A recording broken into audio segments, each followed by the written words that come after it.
Bonjour et bienvenue sur Actu Talk. Découvrez dans cette nouvelle vidéo les raisons qui justifient la présence d'Emmanuel Macron au Cameroun. Mais avant de commencer, si tu es nouveau ou si tu n'es pas encore abonné à cette chaîne, je t'invite à t'abonner, d'activer la cloche de notification pour ne pas rater les prochaines vidéos. On commence. Le président français Emmanuel Macron est arrivé lundi soir à Yaoundé au Cameroun, la première étape d'un voyage de 4 jours en Afrique.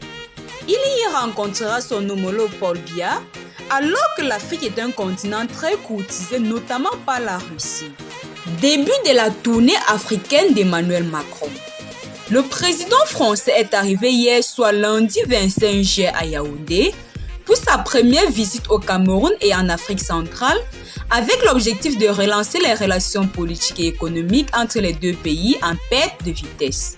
C'est le premier déplacement du président français sur le continent africain depuis sa réélection en mai dernier, mais aussi la première visite d'un chef d'État français à Yaoundé depuis 2015 quand François Hollande s'y était rendu.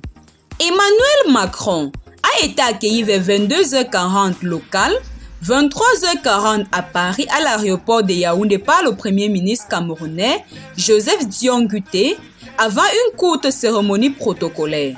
Ce déplacement de 4 jours, qui le mènera aussi au Bénin et en Guinée-Bissau, doit lui permettre de réaffirmer son engagement dans la démarche de renouvellement de la relation de la France avec le continent africain au début de son second quinquennat, a expliqué l'Élysée. Emmanuel Macron est attendu mardi matin au palais présidentiel avec un entretien avec son homologue Paul Biya, 89 ans, qui dirige le Cameroun d'une main de fer depuis plus de 40 ans. Il devrait discuter de la sécurité sur fond de menaces djihadistes dans le nord du Cameroun, avec Boko Haram et du conflit opposant dans le nord-ouest ou le sud-ouest depuis plus de 5 ans, des groupes armés séparatistes aux forces de l'ordre. Emmanuel Macron avait provoqué l'indignation du pouvoir en déclarant en 2020, après avoir été interpellé par un opposant, qu'il avait mis la pression sur Paul Biya sur les violences intolérables dans ces régions. Après avoir déjeuné avec Paul Biya et son épouse Chantal Biya, Emmanuel Macron, accompagné de plusieurs ministres dont Catherine Colonna, ministre des Affaires étrangères, rencontrera des représentants de la jeunesse et de la société civile.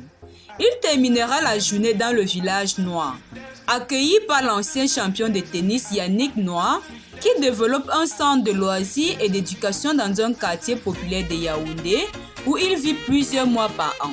La visite intervient alors que la France, ancienne puissance coloniale, voit son influence s'éroder, en particulier sur les plans économiques et commerciaux, face à la Chine, l'Inde ou l'Allemagne.